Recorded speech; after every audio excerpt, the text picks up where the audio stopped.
Hi, everyone. Welcome to another episode of the Value Vegan podcast. Today, we're here with James Lucas, who is the founder of GrapeCat Vegan Clothing and Accessories. I hope I said that correctly. And we're going to learn a little bit about his story and his journey and some of his tips for new vegans. So, thanks so much for joining us. Oh, thank you for having me. Wonderful. So, start off with just telling us a little bit about you and your journey of going vegan and what inspired that. I was working with a vegan and he started telling me about the food I was eating, and I realized that I had a disconnect with my love of animals and the food I was eating. So as I started researching it and getting informed, I realized that my values were not matching up to my lifestyle.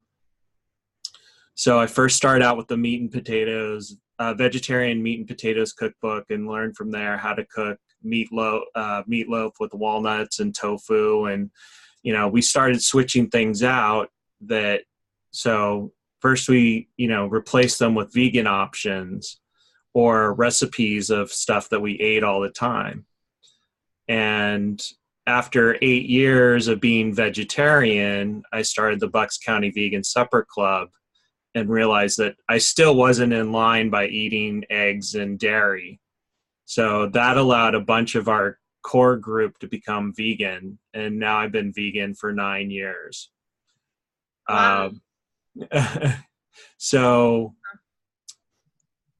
after that, we started a blog called From A to Vegan with a group of our friends. And then I realized that in our area, there were no clothing or accessory stores to buy vegan options. There was plenty of food, but there was nowhere to get a belt or shoes or any of that. So I started GrapeCat, and now we're on year 6. So everything's going great. Business is good, and really looking forward to heading out to Veg Fest this year. Nice. Wow, so it all started with a coworker, I think you said, that inspired you to go vegan. Yeah, it's amazing what a conversation with someone will spark and change your life. Yeah. How did they start that conversation? Do you remember? Because I feel like a lot of us, we want to start that conversation, but we don't want to, offend people or, say the wrong thing. So do you remember how that kind of went? It just started that I noticed what he was eating was different than what everyone else was eating. Oh. We'd go down to the cafeteria and he'd come back with beans and rice and vegetables, and there'd be no meat on his plate. And I was like, what's going on? It just looked weird at first. Right. Okay. So it was just him kind of being himself and just, existing and kind of starting conversations in the sense of just him kind of being his true self that way. So, okay, that's very cool. Awesome. So tell us a little bit more about your company. What kind of stuff do you sell, and how are you sourcing it, and just kind of just share us a little bit more about that with us. Most of the t-shirts are my designs. I come up with the design and then hire a designer illustrator to actually illustrate the front of the shirt. We use all American made products. The shirts are made actually in Pennsylvania, so it's kind of keeping it local too. And then we sell shoes and belts and wallets and purses, and a lot of stuff are drop shipped. So that allows us to carry more stuff that we wouldn't be able to carry otherwise. Got it. So do you have like a physical store, or is it an online store? No, it's just online, and then I'll go to different Veg Fests up and down the East Coast. Nice. I didn't know there was a lot of vegan clothing and accessories that could be drop shipped. So that's really Yeah. Yeah, it's pretty amazing. very cool. You might have to send that to me later. I'm super curious. So that's cool. So, okay. And how have you kind of been growing it so far? Mostly through Veg Fest. That's where a lot of our money comes from. And then that, that brings awareness to the company. Mm. So that's how we started, is just going, when we first started, there weren't many veg fests. Now it's like, now you have to decide between 3 or 4 veg fests in one weekend, which one you're going to do. Oh wow, these happen every weekend where you are? Yeah, there's a bunch of them where we are. Nice. That's awesome. Because in Toronto, I know there's one annually that's like a larger festival, but I'm not aware of anything that happens weekly. So that's really cool. Yeah. So I'll travel from Buffalo all the way down to Miami. Oh, okay. Nice. Oh, that's very cool. That's a lot of dedication. So good for you. Well, it's more motivation to travel and try different vegan restaurants. So it kind of Yeah. works in well. Yeah. I love that. And is this what you're doing full time right now? Yes. Okay. Awesome. Awesome. So tell us a little bit about um, how if and do you like kind of promote as well to non-vegans and like kind of have that conversation about where non-vegan fashion comes from? Yeah. No, the idea as a company is to show that you still can have beautiful products, but not give up anything. Mm. So, you can switch out your leather goods and still have professional looking things, because so many people have that idea. If it's vegan, it's that woven belt from the 70s or something. And, it's like most people are like, your shoes are vegan. I'm like, yeah, they're perfectly vegan. And, I get a lot of compliments on the shoes I'm wearing, or a belt, or a wallet or backpack that I carry. It's all vegan. No one even knows most of the time. Mm.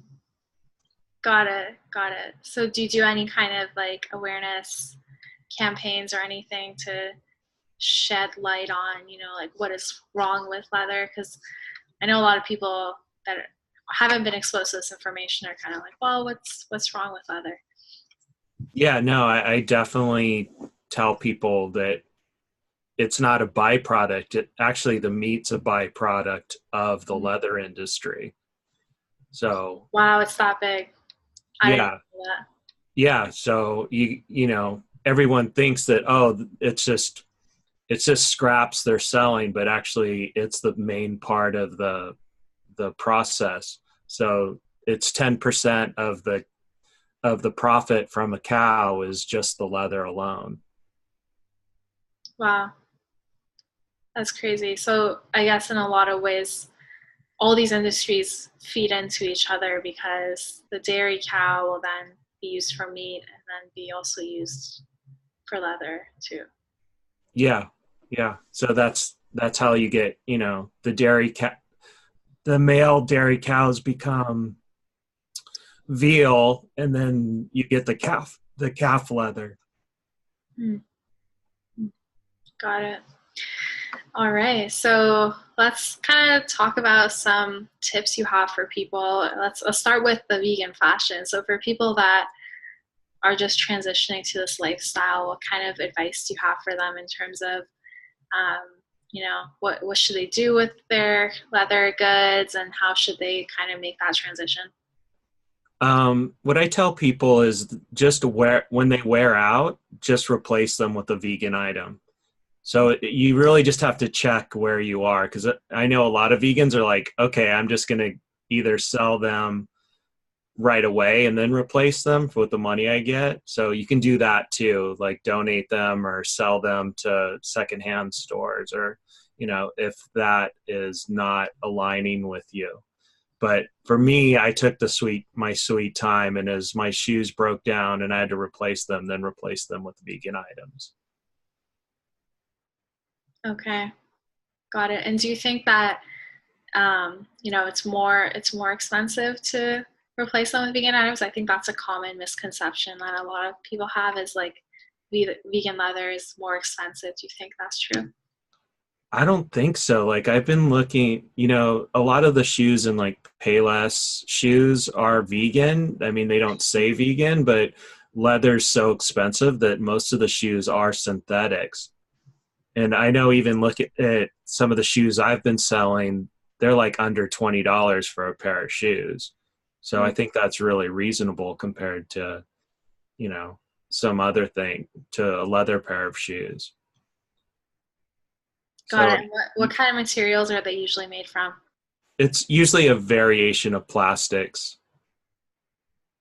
Okay, interesting. Yeah, because I've heard of all kinds of different things like pineapple leather and all these different kind of organic, I guess, materials. But I guess when you get into those, it might be more expensive. But to kind of substitute it with plastic, it wouldn't be um, very difficult. Yeah, I mean, and all those leathers are still coming out, the mushroom leather, the pineapple. Um, I have a company in Philadelphia that's using an apple leather. That's pretty cool. So, these new products are coming out, but it's taking them a while to hit the general uh, products. Got it. Got it. So what else do you think can be done to raise awareness of uh, non-vegan clothing, I guess, and what else do you think needs to happen for this movement to really grow? I it's like vegan food. It's all about awareness and people just realizing that there is an alternative, especially when you talk about the environmental costs of leather. Um, so when you start looking into that stuff, that it all goes together. Got it. Tell us a bit more about that because I'm not sure if our audience knows too much about the environmental impact. So tell us a little bit about that. Yeah, so the chemicals they use to take a piece of flesh and make it last for a long time takes a lot of chemicals. And some of the top 10 environmental spots in the world are where leather is either tanned or used to be tanned. So these are now spots that it cause cancer. It's leached into the water, it's leached into the land, so things aren't growing there. So it's that's a big environmental cost too. Wow, that's crazy. Yeah, to think that like everything related to the meat and dairy industry too has such a big environmental impact. So yeah, it all comes together in terms of how we can reduce our environmental impact is really to transition to this more sustainable lifestyle, right? Yeah. Awesome. So let's talk a little bit about new vegans and what do you think, like in your experience of being vegan for 9 years and probably seeing a lot of people try veganism and things like that, what do you think are some of the biggest challenges for people to go vegan in the first place? It's getting used to looking out for ingredients. You have to they hide it everywhere, so you have to be more aware. Things you think aren't vegan that are vegan are, they'll slide in. I went to a restaurant and I saw vegetable soup and then found it was filled with chicken stock. So you just have to be more aware of the products you're buying, even if you go to a restaurant. You know, Sometimes it says vegan on it, and then you find out it's fried in the same oil as the chicken or other meat products are fried in. So you have to be aware of that. Um, and I think just taking it at your own pace. Some people are really good. They're just like, okay, now I'm vegan and they're good to go. And some people, it's like, I'll eat lunch vegan, or, I'll eat vegan once a day or twice a day. And then they work up and learn, Mm. and it's not that hard of a transition. So you just have to take it at your own pace, was what I would suggest. Okay, got it. And what do you think are some reasons that some people might go vegan and then give up later on? Do you know of any causes that lead that to happen? Definitely not support. That's why having the vegan supper club's been great, because you know when we go out to dinner or have game night, you don't have to start from scratch with these discussion with like, where do you get your protein? Where, why don't you eat animals? It's like, look, I just want to have dinner, talk about other things besides being vegan. So it definitely having a support group is the way to keep on track. And is that something that you started yourself? Yeah, I started the supper club because I didn't know anyone that was even vegetarian. So, and it really, we went from our first dinner with 2 guests to now I think we have over 600 members in our supper club now. So Wow. it's growing, and you'll be surprised if you don't know any vegans, you start a meetup group and you'll know some vegans pretty quickly.